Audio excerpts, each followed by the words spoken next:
Sewaktu saya ambil alih pemerintahan, saya semakin kaget. Saya tidak menduga parahnya korupsi tersebut. Tapi saya bertekad, saya harus tegakkan pemerintah yang bersih.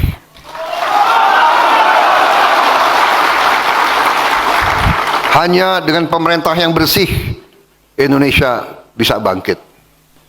Saudara-saudara sekalian, kekayaan kita luar biasa. Tapi kita harus akui kelemahan dari elit kita. Kelemahan dari mereka-mereka yang kita anggap pinter dan cemerlang, ternyata kalah pinter dengan koruptor dan penipu-penipu dan manipulator-manipulator. Saudara-saudara sekalian, saya ambil kesimpulan dan akan saya panggil Jaksa Agung, semua penegak hukum.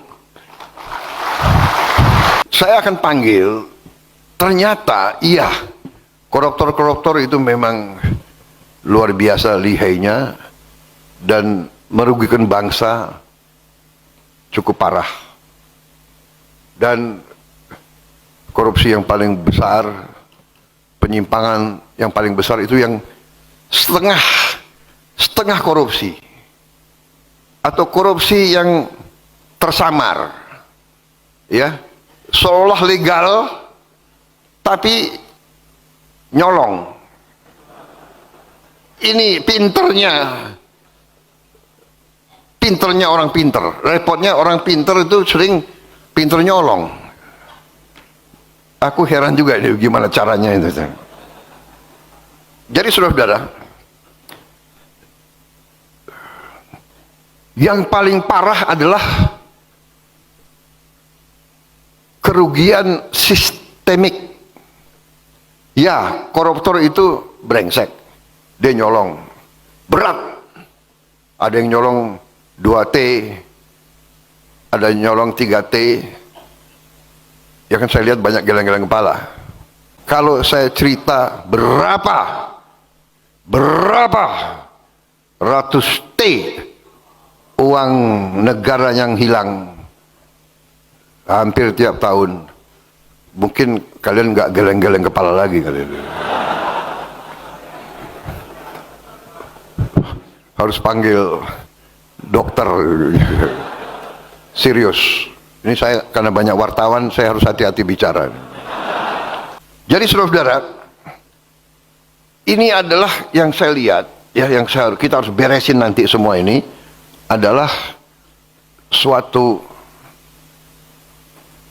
menurut saya, perampokan sistemik. Sistem yang dibuat dan kelengahan elit kita selama ini sehingga kekayaan kita terkeruk.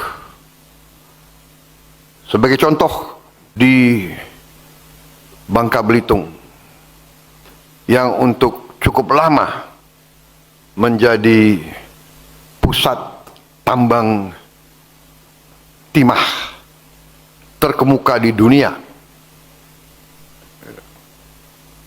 itu terdapat 1000 tambang ilegal. 1000 tambang ilegal. Mulai tanggal 1 September kemarin, saya perintahkan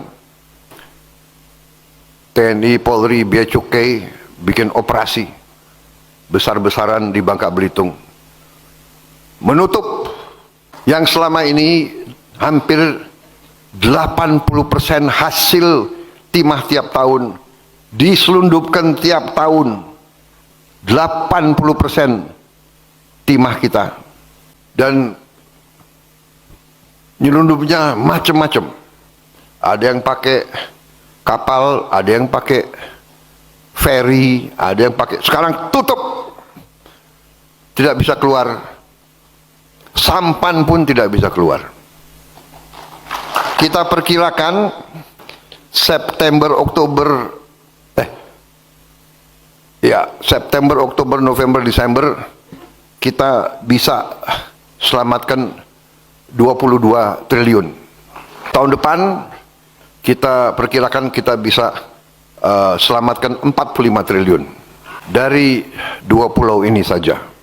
Tetapi yang lebih merisaukan tapi juga memberi harapan, ternyata limbahnya memiliki nilai yang sangat tinggi, karena limbahnya ternyata berisi mineral-mineral yang disebut tanah jarang, rare earth. Jadi saudara-saudara, mungkin pejabat-pejabat kita tidak mengerti, dia kira limbah, padahal tanah jarang.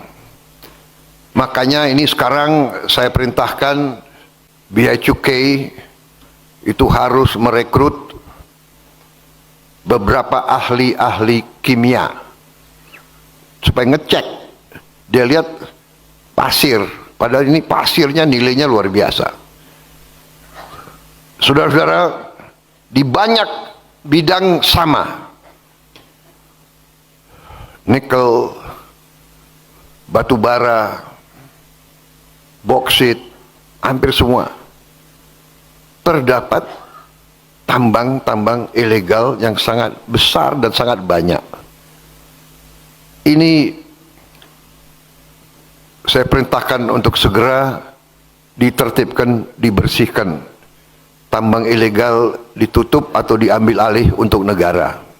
Bahwa bila kita tegakkan ini, insya Allah penerimaan negara jauh lebih besar, kebocoran-kebocoran kita tutup, sehingga negara akan punya kemakmuran. Masalah ini ternyata menyinggung kekuatan-kekuatan besar yang selama ini menikmati penyimpangan sistemik ini, dan mungkin mereka terusik, mungkin mereka sedang menyusun perlawanan, dan kita terus investigasi kerusuhan-kerusuhan berapa saat yang lalu, yang kita melihat indikasi ada keterlibatan kekuatan-kekuatan tertentu untuk bikin gaduh, untuk menghentikan pembangunan dan kebangkitan ekonomi Indonesia. Karena mereka tidak ingin Indonesia makmur, mereka tidak ingin rakyat Indonesia hidup sejahtera, mereka ingin meneruskan paradoks yang kita alami sekarang. Kekayaan begitu besar hanya dinikmati oleh segelintir orang saja. Ini yang akan saya lawan, ini akan saya lawan. Dan saya berharap saudara-saudara sekalian, semua partai politik termasuk PKS bersama saya, mari kita lawan ini.